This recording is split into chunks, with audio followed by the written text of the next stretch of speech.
Bem-vindo ao podcast Bíblia Comentada. Toda segunda e quinta-feira, mergulhamos juntos na Palavra de Deus. Para não perder nenhum episódio, curta e inscreva-se em nosso canal. Prepare-se para uma jornada de fé e aprendizado. Que Deus abençoe sua vida.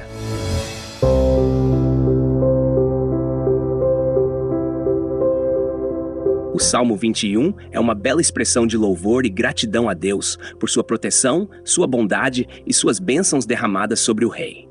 Ele é atribuído a Davi e pode ser entendido como uma continuação ou um complemento do Salmo 20, onde o povo pede a Deus que conceda vitória ao rei. No Salmo 21, o povo, junto com o rei, celebra a resposta divina a essas orações, reconhecendo que a vitória vem do Senhor e que Ele é a fonte de todo poder e autoridade.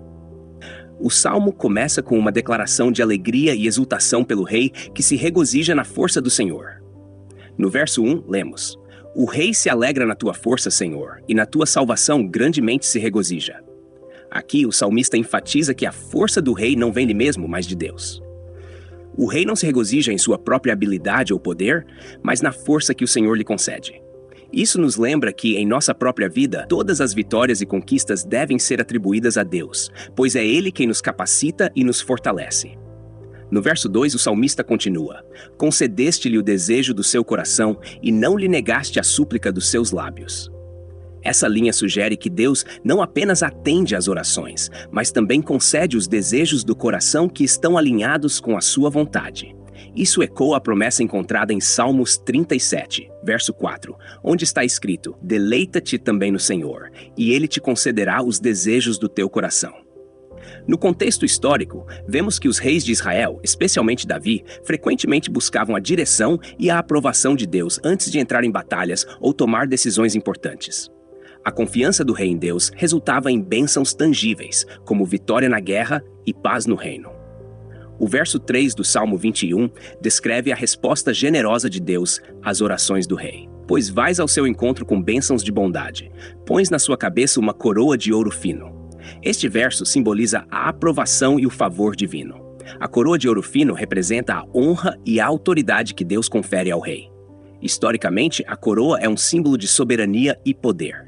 Em tempos antigos, a unção de reis era um ato significativo, onde o óleo derramado sobre a cabeça simbolizava a consagração divina, e a coroa era o selo visível dessa autoridade.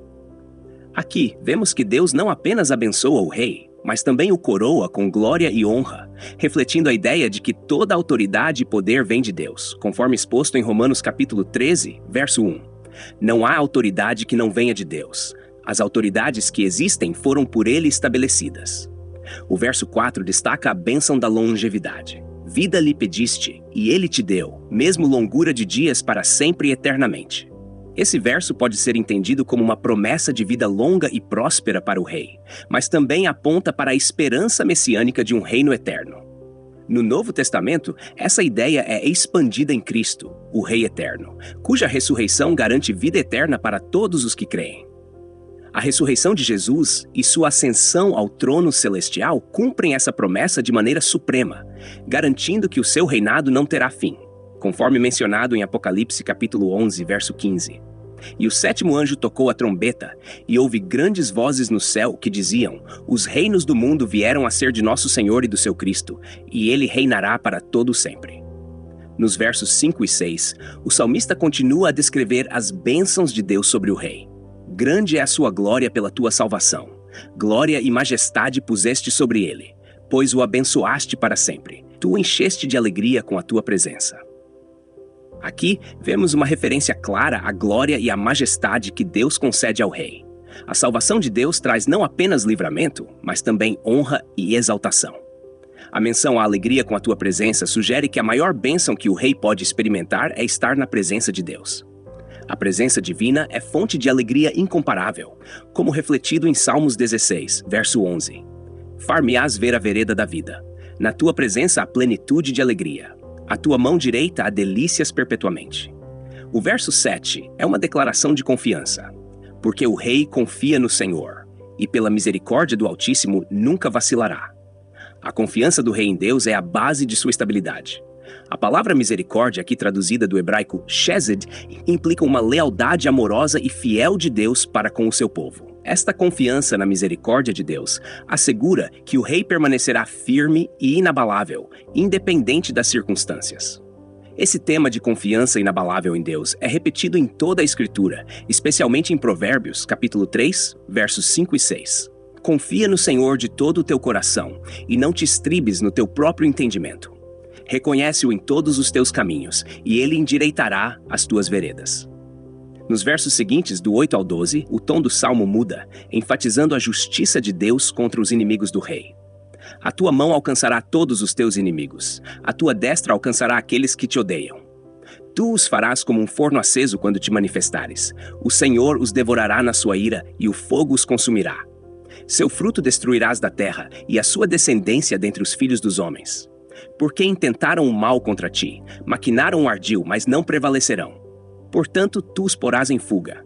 Com tuas flechas, mirarás o rosto deles. Esses versos retratam a ação de Deus em proteger e vingar o rei contra aqueles que tramam o mal contra ele. A imagem de um forno aceso e do fogo que consome os inimigos simboliza o julgamento divino, que é inevitável e inescapável.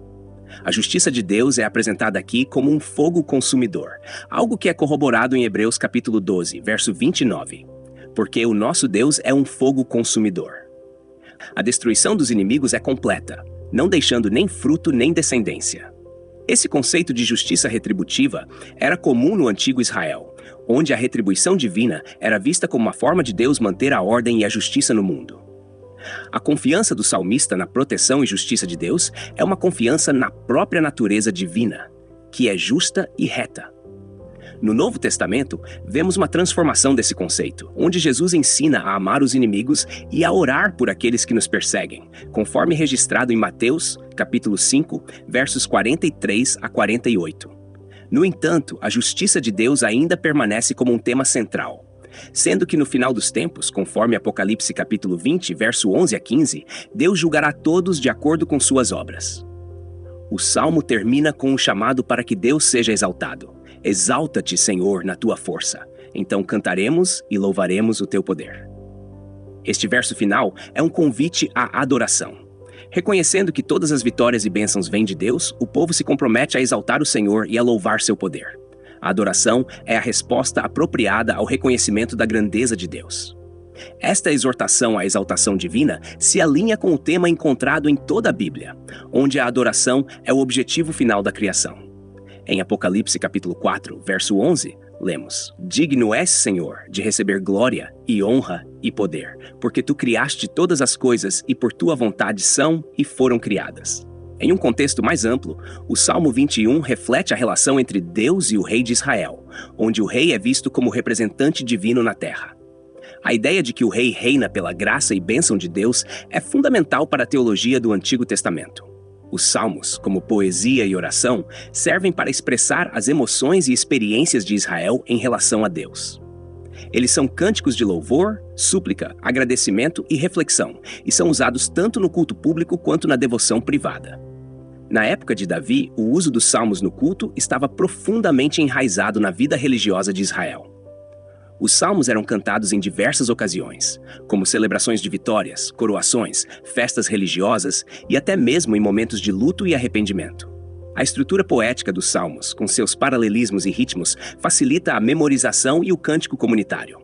Esses cânticos expressavam a fé e a esperança do povo de Israel em um Deus que é justo, misericordioso e presente em suas vidas diárias.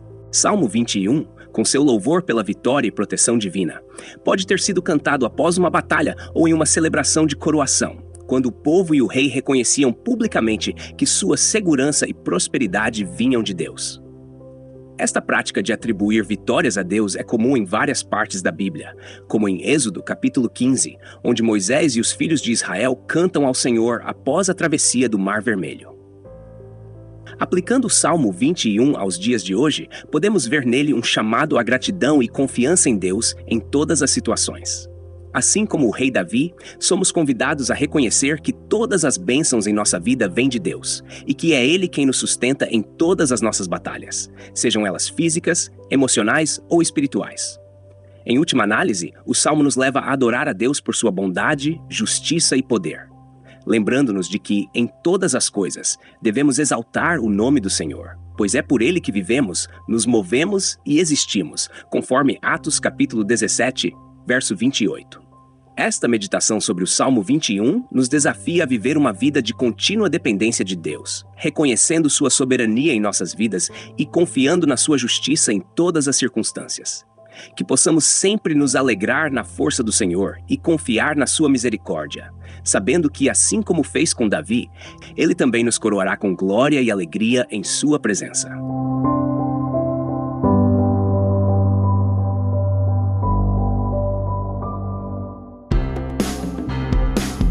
Toda segunda e quinta-feira estamos aqui para aprofundar o conhecimento da Palavra de Deus. Tem alguma dúvida sobre o capítulo de hoje? Envie pra gente e responderemos assim que possível. Não se esqueça de curtir e se inscrever no nosso canal para acompanhar todos os episódios. Que Deus abençoe sua vida.